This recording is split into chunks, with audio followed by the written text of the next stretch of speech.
तो देखो आज से एक वीक पहले एक ऐसा एनिमे रिलीज हुआ था जिसकी हाइप करीब 2 साल से थी और उसका जैसे एपिसोड नंबर आउट हुआ उसने पूरे इंटरनेट को ब्रेक कर दिया। I mean, आग लगा दी। और उसका फर्स्ट एपिसोड देखने के बाद कुछ लोग ऐसा बोल रहे हैं, bro this is gonna be next demon slayer. लेकिन देखो मैंने पहले ही बोला था और अभी भी बोल रहा हूँ, ये नेक्स्ट डीमन स्लेयर नहीं बनने वाला, ये तो सोलो लेवलिंग बनेगा।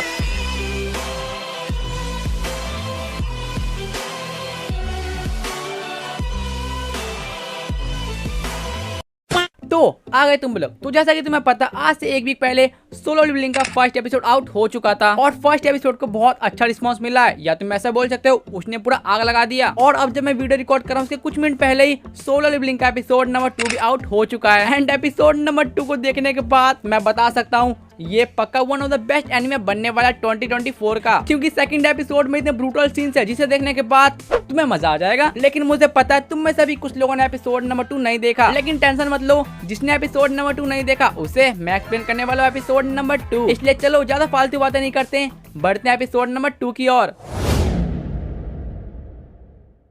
तो एपिसोड नंबर 1 में हमें देखने को मिला संग और बाकी सारे हंटर्स आ जाते हैं डी रैंक डंगियन में, और वहां पर आने के बाद उन्हें एक और डंगियन दिखता है और जिसे देखने के बाद वो सोचते हैं भाई डी रैंक डंगियन है, ये तो बहुत इजी होगा, चलो इसे फिनिश कर ही लेते हैं, आखिरकार पैसा कमाना है। और पैसे का लालच इन्हें मारने वाला है, क्योंकि ये लोग जिस डंगियन में जाते हैं वहाँ हमें दिखाया जाता है बहुत सारी मूर्तियाँ होती है जो कि पहले तो एकदम साइलेंट होती है, लेकिन जैसे एक हंटर उस रूम से बाहर जाने की कोशिश करता है वो स्टैचू सब वॉयलेंट हो जाती है।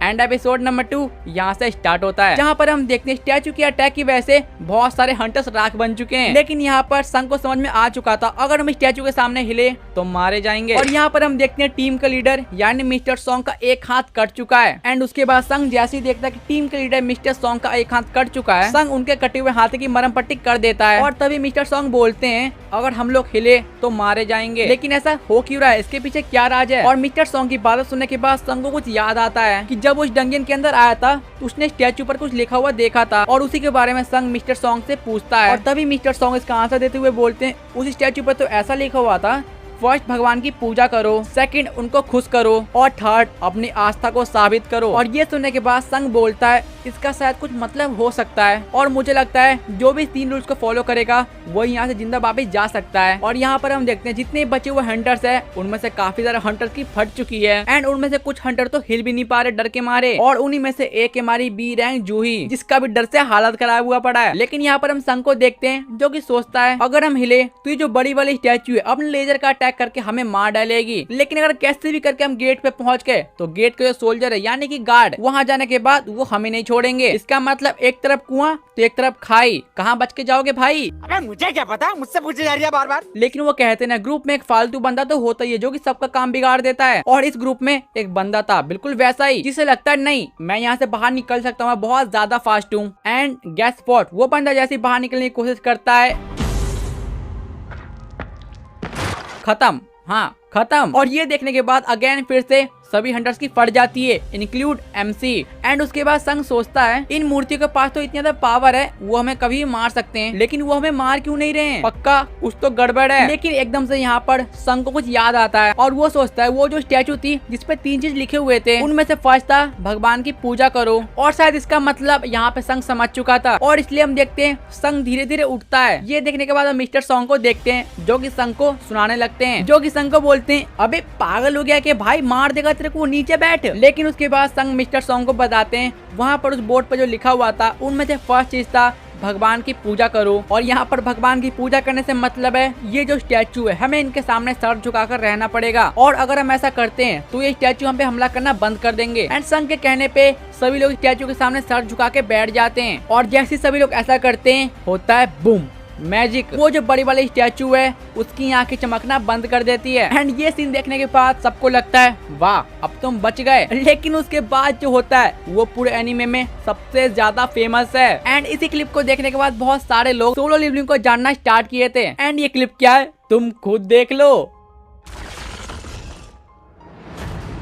एंड मैं बता रहा हूँ भाई एपिसोड 2 में मैं इसी के लिए बहुत ज्यादा एक्साइटेड था। मतलब यार तुम स्टैचू का फेस देखो कितना ज्यादा क्रीपी लग रहा है, और स्टैचू की एकदम क्रीपी स्माइल देखने के बाद सभी हंटर्स की फिर से फट चुकी है। और उसके बाद हम एक और नाला के बंदे को देखते हैं जिसका नाम पाक है, हाँ ये वाला जिसकी बीबी समझ गए, जो कि सर ना झुकाकर खड़ा हो जाता है। और जैसे वो खड़ा होता है वो देखता है इस बार कोई भी स्टैचू ने उस पर हमला नहीं किया। और ये देखने के बाद सभी हंटर्स को ऐसा लग रहा था अब हम वापस जिंदा जा सकते हैं, हाँ जा सकते हैं। लेकिन यहाँ पर हमारे एमसी को ऐसी कोई फीलिंग नहीं आ रही थी।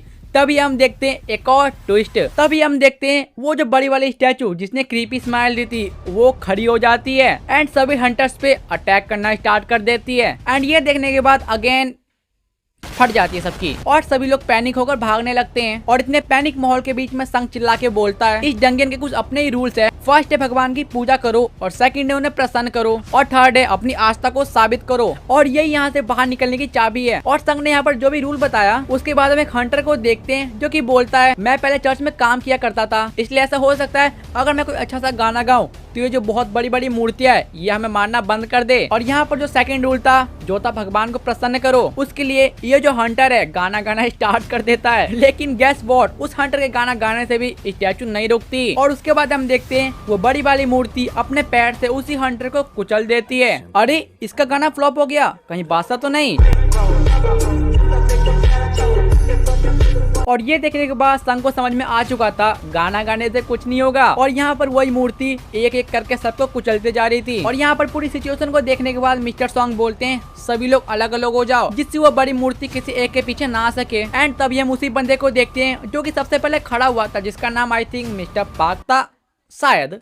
एंड यहाँ पर वो भागते भागते सोच रहे अपनी फैमिली के बारे में। और यहाँ पर हम छोटा सा फ्लैशबैक देखते हैं जहाँ पर मिस्टर पार्क की वाइफ इन्हें बोलती है कि देखो हंटर का जॉब छोड़ दो, कोई नॉर्मल जॉब करो। लेकिन मिस्टर पार्क पैसा के लिए ऐसा नहीं करते, वो हंटर का जॉब ही करते हैं। और जैसे कि मैंने स्टार्टिंग में बोला पैसा मरवाएगा, और यहाँ पर बिल्कुल वैसा ही होता है। मिस्टर पार्क के पीछे जो स्टैचू होता है मिस्टर पार्क को 1v2 कर देता है। अरे ये तो 1v2 हो गया, कहीं गोजो तो नहीं, सॉरी।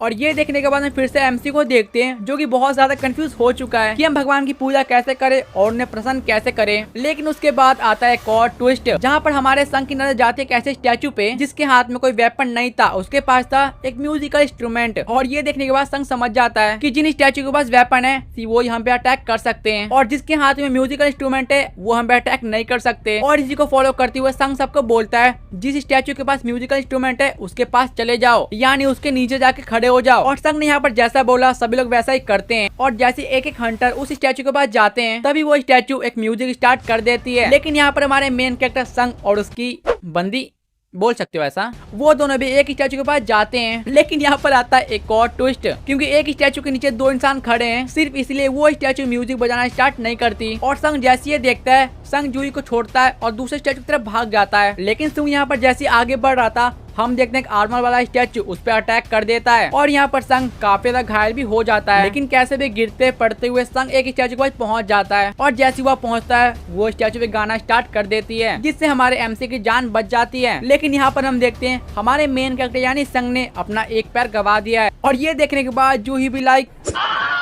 ये क्या हो गया। और फिर हमें बताया जाता है इस डंगन में टोटल 17 हंटर आए थे, लेकिन अब उनमें से सिर्फ 6 हंटर्स बाकी है। लेकिन फिर हमें दिखाया जाता है पूरा डंगन हिलने लगता है और ग्राउंड में से कुछ निकलता है, जिसे देखने के बाद संग बोलता है ये तो एल्टर है। और मिस्टर संग बोलते हैं एल्टर ये क्या होता है। और फिर संग बताता है एल्टर से हम अपने आप को गॉड के लिए सैक्रिफाइस कर सकते हैं। और मुझे लगता है तीसरा रूल जो कि था अपनी आस्था को साबित करो, ये वही है। और शायद यहाँ पर हमें अपनी लाइफ की सैक्रिफाइस देनी पड़ेगी। और संग की बातें सुनने के बाद उन 6 में से एक हंटर बोलता है अगर संग की बात सच है तो हम में से मिस्टर सॉन्ग को सैक्रिफाइस देना पड़ेगा, क्योंकि उन्हीं की वजह से आज हम सभी यहाँ हैं। और हंटर की बातें सुनने के बाद हम मिस्टर सॉन्ग को देखते हैं जो कि एल्टर की तरफ बढ़ जाते हैं। और मिस्टर सॉन्ग के एल्टर में जाने से भी कुछ चेंज नहीं हुआ, ये देखकर सॉन्ग समझ जाता है कि हम सभी हंटर्स को उस एल्टर में जाना पड़ेगा। और ये सभी लोग बिल्कुल वैसा ही करते हैं। और ये लोग जैसे उस एल्टर में जाते हैं हम देखते हैं कुछ रेड फ्लेम एंड कुछ ब्लू फ्लेम बाहर आ जाते हैं और डंगियन का गेट भी खुल जाता है। और फाइनली डंगियन का गेट खुल चुका है। ये देखने के बाद हम देखते हैं उन्हीं 6 में से एक हंटर जो कि लड़की होती है वो तुरंत ही उस गेट से बाहर चली जाती है। और वो हंटर डंगियन से बाहर जा चुकी है और उसे कुछ नहीं हुआ। ये देखकर सभी लोग शॉक होते हैं। और यहाँ पर 5 हंटर समझ जाते हैं कि अब हम बाहर जा सकते हैं। लेकिन यहाँ पर एक प्रॉब्लम है, बचे हुए 5 हंटर में से सिर्फ 4 हंटर ही बाहर जा सकते हैं। इसका मतलब किसी एक हंटर को यहाँ पे रुकना होगा और अपने आप को सैक्रिफाइस करना होगा। और कुछ देर बाद हम देखते हैं 5 में से 2 हंटर इस गेट से बाहर भाग जाते हैं। और अब बचे हुए हैं संग, मिस्टर सॉन्ग और जूही। और यहाँ पर हमारा मेन कैरेक्टर मिस्टर संग को बोलता है मिस्टर सॉन्ग प्लीज आप जूही को लेके बाहर चले जाइए, मैं यहाँ पे रुकूंगा। लेकिन यहाँ पर जूही संग का फैसला सुन के लेकिन मिस्टर संग जूही को नॉक कर देते हैं और बाहर ले जाते हैं। और इसका मतलब डंगियन में बचा है सिर्फ एक हंटर, हमारा मेन कैरेक्टर संग। एंड फिर हम देखते हैं डंगियन के सारे स्टैचू संग पर अटैक कर देते हैं और यहाँ पर संग की डेथ हो जाती है। लेकिन सरप्राइज सरप्राइज सरप्राइज, यहाँ से स्टार्ट होती है असली स्टोरी, जहाँ पर हम देखते हैं संग के ड्रीम में सामने एक बोर्ड आता है जहाँ पे लिखा हुआ होता है तुमने अपना क्वेस्ट कंप्लीट किया, अगर तुम्हें प्लेयर बनना है तो एक्सेप्ट करो, लेकिन अगर तुमने डिनाई कर दिया तो तुम्हारी यही डेथ हो जाएगी। और ये देखने के बाद संग बहुत ज्यादा कंफ्यूज था और कंफ्यूजन में ही संग इस चैलेंज को एक्सेप्ट कर लेता है। एंड एपिसोड नंबर 2 में इतना ही। तो यही था सोलो लेवलिंग का एपिसोड नंबर 2। अब तुम कमेंट करो तुम्हें एपिसोड नंबर 2 कैसा लगा और क्या तुम्हें ऐसा लगता है सोलो लेवलिंग 2024 का बेस्ट एनिमे बन सकता है कि नहीं। कमेंट। बट अगर यहाँ तक वीडियो देख रहे हो इसका मतलब तुम्हें वीडियो पसंद आ चुका है, और अगर ऐसा ही है तो देखो लाइक करना, और अगर नए बंदे हो तो सब्सक्राइब भी कर देना, वर्ल्ड कप फ्री होता है। और तुम कमेंट करो क्या तुम्हें कुछ एक्स्ट्रा चाहिए, एक्स्ट्रा मतलब सोलो लेवलिंग का मांगा का रिव्यू। कमेंट करो, मजा आएगा। मिलते हैं किसी और वीडियो में। जय हिंद, वंदे मातरम।